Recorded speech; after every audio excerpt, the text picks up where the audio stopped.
Hello दोस्तों, welcome है आप सभी का संकल्प इंस्टीट्यूट के यूट्यूब चैनल एडू संकल्प पे। जैसे कि लोकसभा में होम मिनिस्टर ने एक ऐतिहासिक बिल इंट्रोड्यूस किया। ब्रिटिश राज की जो गुलामी की निशानी है उसको मिटाने के लिए, जो ब्रिटिश टाइम से हमारा इंडियन पिनल कोड चल रहा था, जो क्रिमिनल प्रोसीजर कोड चल रहा था, जो इंडियन एविडेंस एक्ट चल रहा था 1860, 1872, 1973 से, तो उसको ख़त्म करके उसकी जगह इंडिया के अपने तौर तरीके, जो इंडिया की कल्चरल डाइवर्सिटी है, जो इंडिया का सिस्टम, उसके अकॉर्डिंग भारतीय न्याय संहिता बिल और भारतीय नागरिक सुरक्षा संहिता और भारतीय साक्ष्य बिल 2023 को इंट्रोड्यूस किया होम मिनिस्टर ने, अमित शाह जी ने लोकसभा में। ठीक है, ये बिल अभी पास नहीं हुआ, इंट्रोड्यूस किया गया, सेलेक्ट कमेटी को भेज दिया गया, लोकसभा की सेलेक्ट कमेटी को भेज दिया गया, जो होम मिनिस्ट्री की कमेटी है। और नेक्स्ट सेशन में उम्मीद करते हैं ये बिल पास होके बहुत ही जल्द कानून बन जाएगा। तो देखते हैं जी की फीचर्स इन तीन बिल्स के जिनको लोकसभा में इंट्रोड्यूस किया गया है।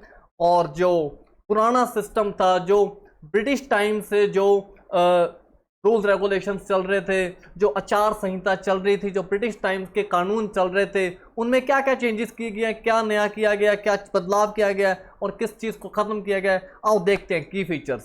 First of all, Indian penal code 1860, जिसको हम आईपीसी बोलते हैं, बहुत फेमस आईपीसी के नाम से जानते हैं हम। आईपीसी की धारा ये, आईपीसी की धारा वो, है ना। तो Indian penal code 1860 to be replace by Bharatiya Nyaya Samhita bill 2023। IPC को भारतीय न्याय संहिता बिल 2023 से रिप्लेस कर दिया गया। ठीक है जी। It will have 356 sections. जो भारतीय न्याय संहिता है इसमें 356 सेक्शन होंगे। जो आईपीसी था उसमें पहले कितने सेक्शन थे? आईपीसी में थे जी, देयर वर 511 सेक्शंस। आईपीसी में थे 511 सेक्शंस। लेकिन जो भारतीय न्याय संहिता बिल न्याय संहिता होगी, इसमें 356 सेक्शंस होंगे। ठीक है जी। 175 section have been amended. 175 sections को अमेंड किया गया, इसमें बदलाव किया गया जी। 8 सेक्शन हैव बीन एडेड। 8 नए सेक्शन ऐड किए गए हैं और 22 सेक्शन खत्म किए गए हैं, रिपील किए गए हैं, मतलब खत्म किए गए हैं। ठीक है जी। ये बदलाव किसमें किए गए हैं? इंडियन पीनल कोड में, और जिसको नया नाम दिया गया है भारतीय न्याय संहिता बिल। ठीक है जी। उसके बाद देखते हैं सीआरपीसी, क्रिमिनल प्रोसीजर कोड, जो कोर्ट में इन्वेस्टिगेशन का तौर तरीका है। ठीक है, सीआरपीसी, तो इसको रिप्लेस किया गया जी भारतीय न्याय सुरक्षा संहिता 2023 के साथ। ठीक है जी। तो इसमें इट विल हैव 533 सेक्शन। इसके सेक्शन बढ़ाए गए हैं। जो पुराना था सीआरपीसी उसमें थे 478 सेक्शन, इसमें 533 सेक्शंस दिए गए हैं। 160 sections have been change. 160 sections को चेंज किया गया, बदला गया है। And 9 section have been added. 9 section को ऐड किया गया और 9 ही सेक्शंस को रिपील किया गया, खत्म किया गया न्यू भारतीय नागरिक सुरक्षा संहिता में। ठीक है जी, सीआरपीसी को रिप्लेस करके। डन। और तीसरा है इंडियन एविडेंस एक्ट 1872। ठीक है, इसको रिप्लेस किया गया जी भारतीय साक्ष्य बिल 2023 के साथ। जो हमारा एविडेंस एक्ट था उसको चेंज करके भारतीय साक्ष्य बिल 2023 के साथ रिप्लेस किया गया। ठीक है जी। It will have 170 sections. इसमें 170 सेक्शन होंगे, पुराने में कितने थे? 167। तो 3 नए सेक्शन इसमें जोड़े गए हैं। 23 सेक्शन हैव बीन चेंज। इसमें से 23 सेक्शंस को चेंज कर दिया गया। And 1 section has been added. 1 section को ऐड किया गया और 5 सेक्शंस को चेंज किया, मतलब खत्म किया गया, रिपील किया गया। तो ये है जी हमारा जो नए 3 बिल्स हैं उसकी बेसिक इंट्रोडक्शन। ठीक है, इंडियन पिनल कोड को रिप्लेस किया गया भारतीय न्याय संहिता के साथ, सीआरपीसी को रिप्लेस किया गया भारतीय नागरिक सुरक्षा संहिता के साथ, और इंडियन एविडेंस एक्ट को रिप्लेस किया गया भारतीय साक्ष्य बिल 2023 के साथ। ठीक है जी। स्टेटमेंट देखते हैं जी जो होम मिनिस्टर अमित शाह जी ने दी है लोकसभा में। From 1860 to 2023 the country's criminal justice system functioned as per the law made by the British. 1860 से लेकर 2023 तक जो हमारा क्रिमिनल जस्टिस सिस्टम था वो ब्रिटिश लॉ के अकॉर्डिंग चल रहा था। I can assure the House that this bill will be transform our criminal justice system. The aim will not to be punish, it will be to provide justice. जो अब हमारा M है वो सजा देना नहीं है बल्कि न्याय देना है। ठीक है, ये बहुत इंपॉर्टेंट बात कही है जी। The aim will not to be punish but to provide justice, ये होम मिनिस्टर के द्वारा कही गई। ठीक है जी, अब क्या होगा नेक्स्ट, क्या होगा, व्हाट नेक्स्ट, देखते हैं जी व्हाट नेक्स्ट, अब क्या होगा आगे। The 3 bills will be studied by the standing committee on home affairs. Parliament की जो home ministry of home affairs की लोकसभा में स्टैंडिंग कमेटी है वो इस बिल को स्टडी करेगी। ठीक है जी, which is chaired by the BJP MP Brijlal. इस कमेटी के जो चेयरमैन होंगे वो बीजेपी के एमपी हैं ब्रिजलाल, जो कि एक रिटायर्ड आईपीएस ऑफिसर हैं। ठीक है, सारी पार्टीज से जितनी भी मेजर पार्टीज हैं सारों के जो मेजर मेंबर्स हैं वो इस पार्टी का वो इस कमेटी का हिस्सा रहेंगे। और जैसे कि होम मिनिस्टर ने बताया कि काफ़ी लंबे डिस्कशन के बाद, 4 साल के डिस्कशन के बाद लॉ कमीशन से भी रिपोर्ट मांगी गई। ठीक है, बहुत सारे एमपीज, बहुत सारे एमएलएज, ठीक है, बहुत सारे कैबिनेट मिनिस्टर्स, रिटायर्ड जजेस, वकीलों से, आईएएस ऑफिसर, बार काउंसिल, सबसे सलाह मशवरा करके इनकी सबकी एडवाइस लेके ये जो नया सिस्टम है ये तैयार किया गया है, जो नए 3 बिल हैं जो लोकसभा में इंट्रोड्यूस किए गए हैं। ठीक है जी, अब देखते हैं की चेंजेस, इन बिल्स के साथ क्या क्या चेंजेस हुई हैं, कुछ मेजर चेंजेस जानने की कोशिश करते हैं जी। पहले देखते हैं भारतीय न्याय संहिता में क्या चेंज हुई। सेडिशन रिपील्ड, सेडिशन को, राजद्रोह को खत्म कर दिया गया है। ये बहुत सालों से चर्चा में था, कन्फ्लिक्ट होता रहता था इसके ऊपर, कोर्ट में केसेस जाते थे कि राजद्रोह का केस होता है। ठीक है, अब राजद्रोह के केस को रिपील कर दे, खत्म कर दिया गया। Inciting hatred, contempt, disaffection against government will not invite penal provision। हम सरकार के खिलाफ कुछ बोलते हैं, ठीक है, किसी चीज़ को भड़काते हैं, तो पहले इससे क्या था कि under the law sedition case, राजद्रोह का केस लग जाता था। ठीक है जी, सुप्रीम कोर्ट भी इसके खिलाफ थी कि बहुत फ्रीक्वेंटली सेडिशन लॉ को यूज़ किया जा रहा है, अब इसको खत्म कर दिया गया। But anything against nation will be punishable. अगर आप सरकार के कुछ खिलाफ कुछ बोल रहे हो तो ये पनिशेबल नहीं होगा, पिनल प्रोविजन इसमें नहीं होगी। लेकिन अगर देश के खिलाफ कुछ बोल रहे हो या देश के खिलाफ कोई एक्टिविटी कर रहे हो, इट विल बी पनिशेबल। तो ये एक बहुत मेजर चेंज की गई है जी। सेडिशन क्या कर दी गई, रिपील कर दी गई है। ठीक है, इंपॉर्टेंट है जी। नेक्स्ट देखते हैं, community service for petty offence as new form of punishment. बहुत अच्छी चीज़ की गई है जी। अगर छोटे मोटे क्राइम है, छोटी मोटी चोरी है, छोटा मोटा क्राइम है, उसके लिए ठीक है सज़ा की जगह पे कम्युनिटी सर्विस, ठीक है, सरकार आपसे किसी की तरह की सर्विस ले सकती है, कोई सर्विस लगाई जा सकती है, कोई ड्यूटी लगाई जा सकती है, तो कम्युनिटी सर्विस होगी जी इन प्लेस ऑफ पनिशमेंट छोटे मोटे ऑफेंस में। ठीक है, तो ये चीज़ अच्छी है, अच्छी चीज़ इंट्रोड्यूस की गई है। नेक्स्ट देखते हैं जी, terrorism defined for the first time. पहली बार टेररिज्म को डिफाइन किया गया, प्रॉपर डिफाइन किया गया। व्हाट इज टेररिज्म, किस तरह का टेररिज्म है, मिलिटेंसी क्या है, ठीक है जी, क्रॉस बॉर्डर टेररिज्म क्या है, इसको प्रॉपरली डिफाइन किया गया इन भारतीय न्याय संहिता एंड मेड पनिशेबल ऑफेंस, और इसे पनिशेबल ऑफेंस भी डिक्लेयर किया गया। किसी भी तरह का टेररिज्म, चाहे वो साइबर है, चाहे वो फिजिबल है, चाहे वो नार्को है, किसी भी तरह के टेररिज्म को पनिशेबल ऑफेंस में रखा गया। ठीक है जी। Organised crime gets new section. किसी भी तरह का ऑर्गेनाइज्ड क्राइम होगा, ठीक है, उसके लिए नए सेक्शंस जोड़े गए हैं। Unlaw activity by syndicate made punishable. कोई सिंडिकेट्स बना लेता है, कार्टल्स बना लेता है, और उनके द्वारा किसी भी तरह की गैर कानूनी एक्टिविटी की जाती है तो वो क्या होगी जी, पनिशेबल होगी। New provisions added for armed rebellion. हथियारबंद रिबेलियन, हथियारबंद विद्रोह के खिलाफ, ठीक है, नई प्रोविजंस ऐड की गई हैं।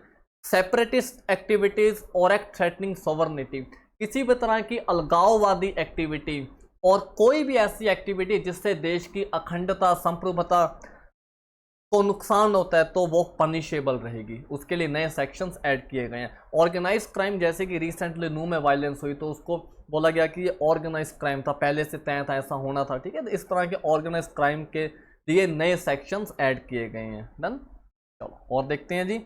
Obtaining sex on the basis of false promise of marriage, employment, promotion, false identity, a new offense।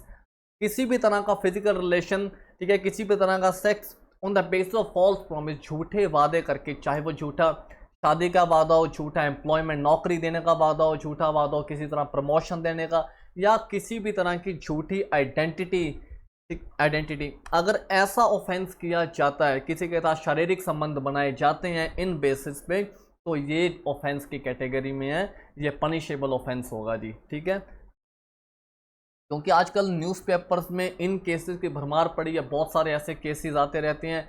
Fake identity के केसेस बहुत ज़्यादा हैं, तो इसको कर्व करने के लिए गवर्नमेंट ने ये इनिशिएटिव लिया है। नेक्स्ट देखते हैं जी, lynching to be punishable with minimum 7 years of imprisonment. Lynching या मॉब लिंचिंग, ठीक है, मॉब लिंचिंग को मिनिमम 7 साल की सजा कैटेगरी में रखा गया है। इसको बढ़ा के उम्र कैद भी की जा सकता है और फांसी की सज़ा भी दी जा सकती है, डेथ पेनल्टी भी दी जा सकती है अगर लिंचिंग का ऑफेंस बहुत सीरियस होगा, ठीक है। अगर उसमें किसी विक्टिम की जान जाती है या किसी तरह का सीरियस ऑफेंस होता है तो लिंचिंग को मिनिमम 7 साल की सज़ा और मैक्सिमम डेथ पेनल्टी की कैटेगरी में रखा गया है, ठीक है। मॉब लिंचिंग की घटनाएं हम बहुत बार सुनते हैं, ठीक है, जैसे कि किसी एक कम्युनिटी ने किसी दूसरी कम्युनिटी को कास्ट के बेसिस पे या किसी झूठी अफवाह की बेस पे, ठीक है, उसको मारा या उसके साथ बहुत गलत व्यवहार किया या डिटीरियोरेट किया, ठीक है जी, तो उसे हम बोलते हैं लिंचिंग, ठीक है। मॉब लिंचिंग जैसे हमने बहुत बार देखा कि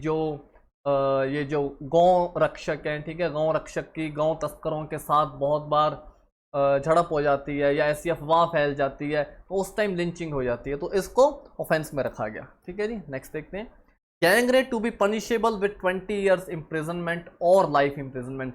गैंग रेप को कम से कम 20 साल की सजा या फिर लाइफ इम्प्रिजनमेंट के केस में रखा गया जी, कम से कम नहीं, मतलब गैंग रेप के केस में 20 साल की सजा दी जा सकती है और उम्र कैद भी दी जा सकती है। Provision of death penalty if victim is minor. अगर कोई विक्टिम जिसके साथ अपराध हुआ है, जिसके साथ रेप हुआ है, अगर वो माइनर है, वो एडल्ट नहीं है, तो उस केस में डेथ पेनल्टी, फांसी की सजा का भी प्रावधान रखा गया है, ठीक है। तो डेथ पेनल्टी रखी गई है अगर विक्टिम क्या है, माइनर है, ठीक है जी। नेक्स्ट देखते हैं, स्नैचिंग। स्नैचिंग घटनाएं आजकल हम चलते फिरते सुनते रहते हैं, बहुत सारी स्नैचिंग घटनाएं होती है। स्नैचिंग को भी, snatching to attract more stringent punishment, snatching के लिए बहुत सख्त सजा होने वाली है if it leads to severe injury और परमानेंट डिसेबिलिटी।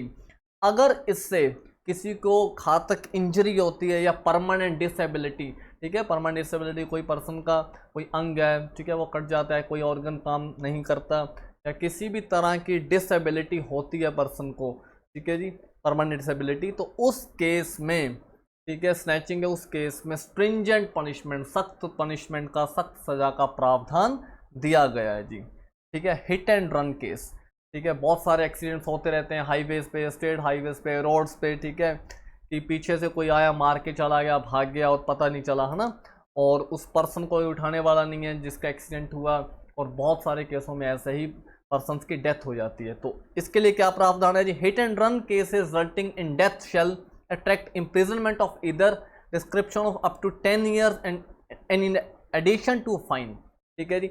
अगर हिट एंड रन केस में, ठीक है, किसी की डेथ होती है तो 10 साल की सजा सुनाई जा सकती है, ठीक है, और लाइफ इम्प्रिजनमेंट भी सुनाई जा सकती है, ठीक है, और in addition to fine, fine का भी इसमें प्रावधान है if culprit does not appear before the police और मजिस्ट्रेट। अगर कल्प्रिट जिसने एक्सीडेंट किया और वो मौके से भाग गया, अगर वो पुलिस या मजिस्ट्रेट के सामने पेश नहीं होता, ठीक है, तो उसको 10 साल की सज़ा सुनाई जा सकती है, ठीक है, या उसके एवज में फाइन भी लगाया जा सकता है। तो हिट एंड रन केस में ये इनिशिएटिव लिया गया। नेक्स्ट देखते हैं, भारतीय नागरिक सुरक्षा संहिता में क्या प्रावधान दिए गए हैं, ये भी देख लेते हैं जी।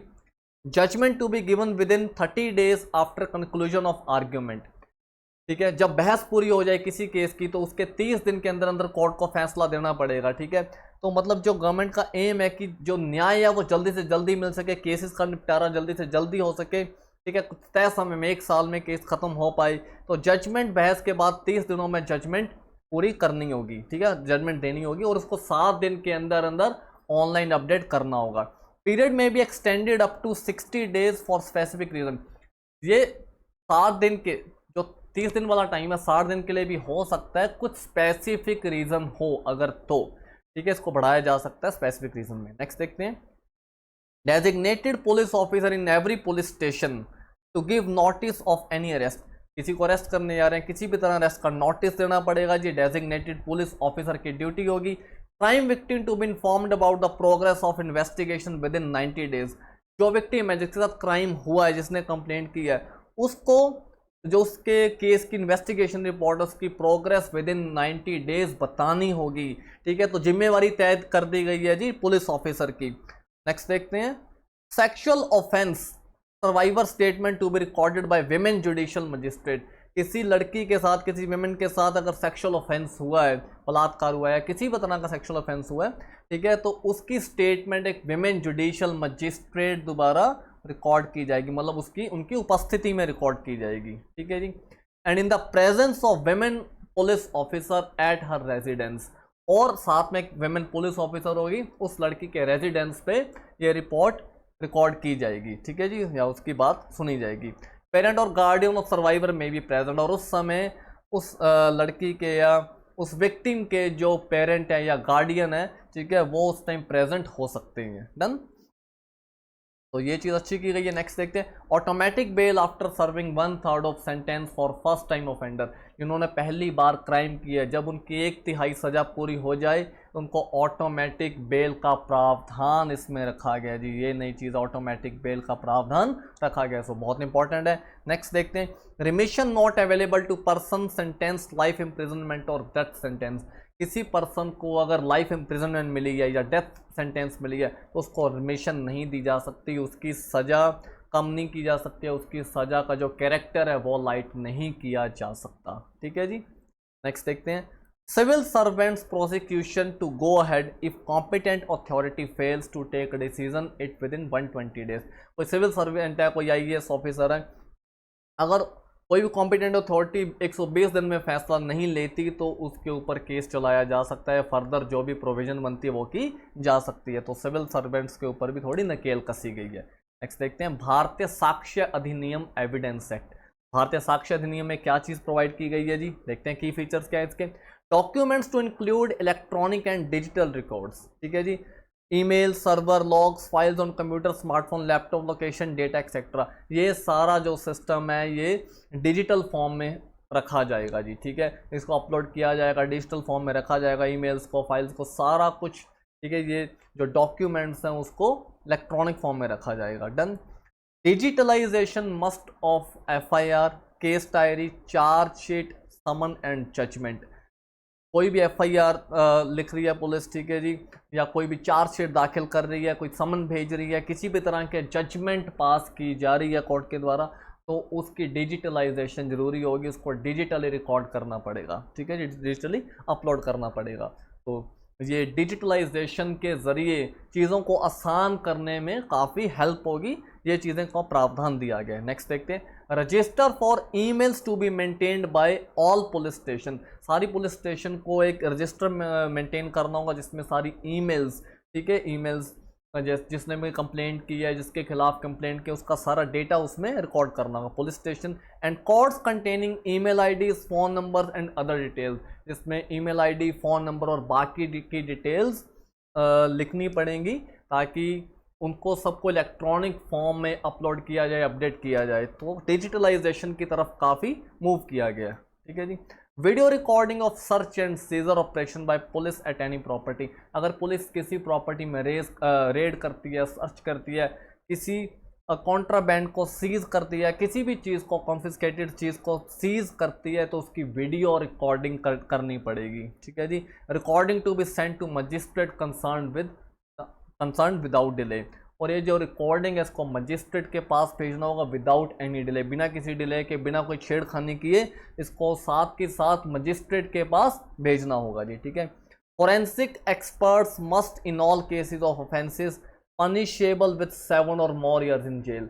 अगर किसी मतलब किसी कानून की अगर प्रावधान 7 सालों की सज़ा का है, ठीक है, किसी ऑफेंस में अगर 7 साल की सज़ा होती है या उससे ज़्यादा की सज़ा होती है तो उसमें फोरेंसिक एक्सपर्ट्स की मदद लेना ज़रूरी होगा। फोरेंसिक टीम जो अपनी इन्वेस्टिगेशन रिपोर्ट देगी वो ज़रूरी होगी। तो ये चीज़ें कुछ ऐड की गई हैं, ये कुछ बेसिक स्ट्रक्चर हमने डिस्कस किया। अभी ये बहुत वाइड होने वाला है जी, ठीक है। जो मोटा मोटी जो बताया गया है लोकसभा में होम मिनिस्टर के द्वारा, तो ये चीज़ें हैं। तो हमारा ये नया लॉ आने वाला है, ठीक है। नेक्स्ट सेशन में होपफुली ये पास हो के हमारा लॉ बन जाएगा, ठीक है। किसी ने अपोज नहीं किया इसको, ठीक है। ये पार्लियामेंट की सिलेक्ट कमेटी के पास चला गया। तो ये हमारा जो नया कानून है ये किस चीज़ के लिए है जी? ये जो नया कानून है, ठीक है, ये जो इंडिया के अकॉर्डिंग जो हमारे यहाँ पे लॉ ऑफ लैंड है, जो हमारे यहाँ पे जिस तरह के केसेस हमें देखने को मिलते हैं, ठीक है, उसके अकॉर्डिंग होगा, ताकि जो केसेस में डिले ना हो पाए, क्योंकि जो ब्रिटिश राज के टाइम में जो कानून बने थे वो ब्रिटिशर्स को सेटिस्फाई करने के लिए थे। ठीक है, इनकी वजह से जो केसेस अब बहुत बहुत साल पेंडिंग चले जाते थे, बहुत लंबे चले जाते, तो कोशिश ये की गई है कि जो केसेस का निपटारा बहुत जल्दी हो सके। कुछ केसेस मतलब बहुत से ऐसे केसेस हैं जो 1 साल के भीतर ही उनका निपटारा हो पाए, तो उनके लिए ये नए प्रावधान दिए गए हैं। होपफुली इम्प्लीमेंट होने के बाद इससे भारतीय डेमोक्रेसी में एक बदलाव आएगा, चेंज आएगा, पॉजिटिव बदलाव आएगा, क्राइम कम होगा। ठीक है, और जो केसेस की पेंडेंसी है वो कम होगी, है ना, लाखों केसेस पड़े हैं कोर्ट्स में, तो उनकी पेंडेंसी कम होगी। तो ये सारी चीज़ों का प्रावधान दिया गया है। देखते हैं जी नेक्स्ट सेशन में जैसे ये बिल पास होकर लॉ बनते हो तो फिर दोबारा बैठेंगे, दोबारा डिस्कशन करेंगे। तो अब के लिए आपको ये सारी बेसिक डिटेल दे दी गई है। मिलते हैं बहुत ही जल्द नेक्स्ट लेक्चर में, तब तक के लिए वीडियो के साथ जुड़े रहिए, चैनल के साथ जुड़े रहिए। ठीक है, ऐसी इंपॉर्टेंट इन्फॉर्मेशन आपको मिलती रहेंगी। चैनल सब्सक्राइब कीजिए, वीडियो को लाइक कीजिए। बहुत जल्द मिलते हैं।